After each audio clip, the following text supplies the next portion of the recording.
So tomorrow is going to be 20 years since September 11th, 2001. I don't know. Do any of you remember that day, like that morning? Vividly. What were you doing?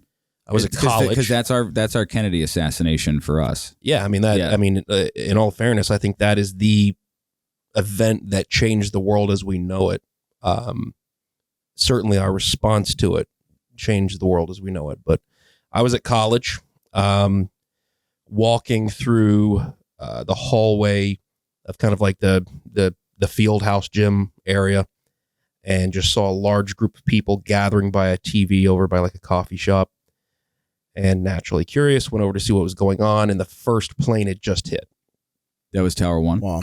Mm-hmm. And, you see, it was just eerily quiet. You couldn't hear anything until you saw these two girls kind of walk around the corner where people were gathering. And as soon as she saw the TV, she just started screaming. Her mom worked in the towers. So wait, where were you? I was at college. Yeah, but where? Up at Clark Summit.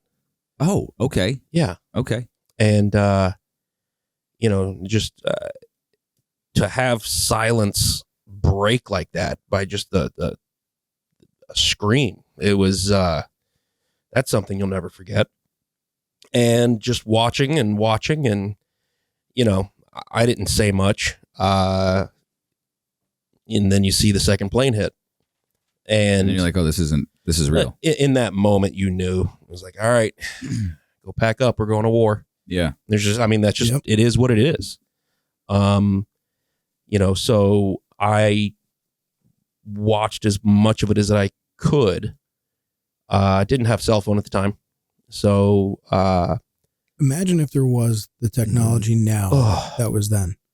The stories would be 10 times more horrific. Yeah. You think? Like, absolutely. Oh, just because people would be in there live streaming. Oh, yeah. Yeah. Filming everything on their phones. Just insanity. I never even thought about that. Oh, Jesus yeah. Christ. Yeah, because back then you didn't even have cell phones, right? They had cell phones, but it was no one had a but video camera in their pocket. they were very limited. The cell phones were like this thick. Sure, be next. Yeah, you had the Nextels and everything. Yeah, they were for playing Snake and texting. Where were you, Aja? I remember. I think you don't remember. I be honest, like I don't. I you know in America at this time. Yeah. How do you not remember that? My wife got in trouble for not knowing, but she was in Russia. Yeah. No, I forget. I don't know if I was. I think I was getting something to eat, and then my folks were like, "Turn on the TV."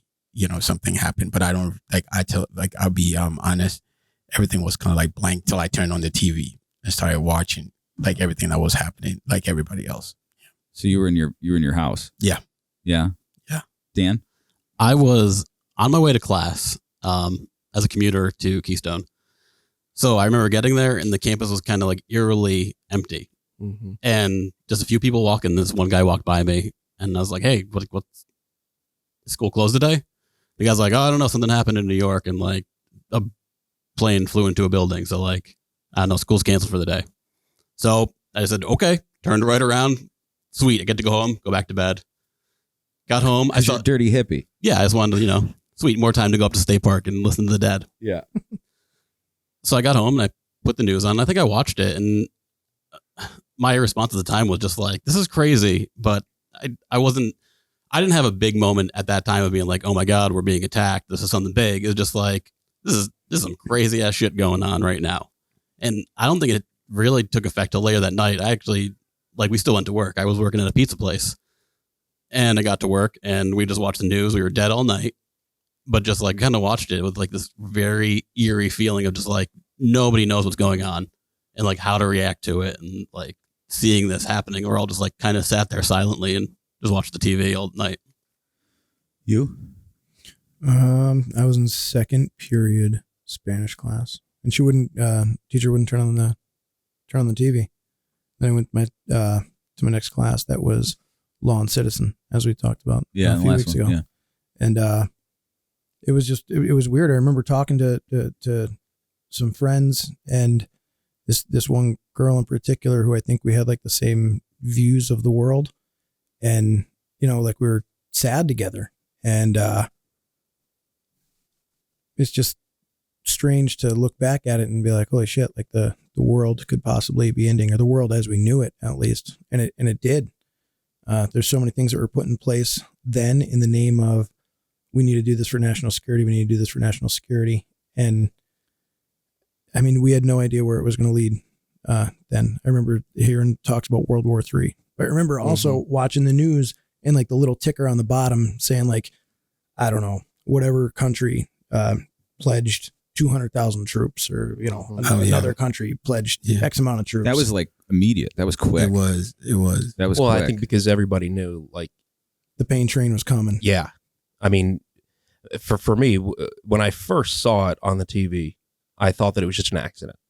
The first tower. I thought that a plane hit it, some crazy person. Because remember those, maybe one of those school from the Empire State Building or something. Yeah, one of those tourism a helicopters. Cessna hit it. Yeah. And, you know, you kind of see what's going on and nobody knows what's going on. As soon as that second plane hit, it was just, it's like there's the first part of your life and then the rest of it's coming up now. As soon as that second plane hit, you knew. Yeah. You knew. I like, was, this is intentional. We're at war. I was 2 years, 21. I was up Hiles Monday night and I was fucking shithouse wrecked. And I woke up the next morning, usually after a night of drinking. It's not like I'm usually up at the crack of noon. Yeah. A little foggy. For some reason, I woke up at like 8:45. Yeah. I went downstairs to get a glass of milk, and my father was at a job fair down at the arena down in Wilkes-Barre. Mm-hmm. And And I turn on CNN, and I'm sitting there, you know, making my Fruity Loops. And I turned on the CNN, and I said, oh man, is this the anniversary of '93 or something? Like, what is this? Yeah. I wasn't really paying attention. And then I saw the second plane hit. Yep.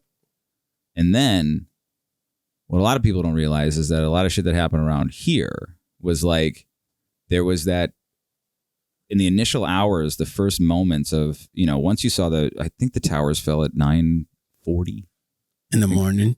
Yeah. I think the first hit was like 8:45. And then, but we've always known that Scranton was a secondary target for the Cold War, you know, so it would be like Washington, New York, and then Chamberlain, which made munitions. That would be a secondary target. And then it was like, so all these rumors started flying in the first few hours, like there's a plane heading towards the Berwick power plant.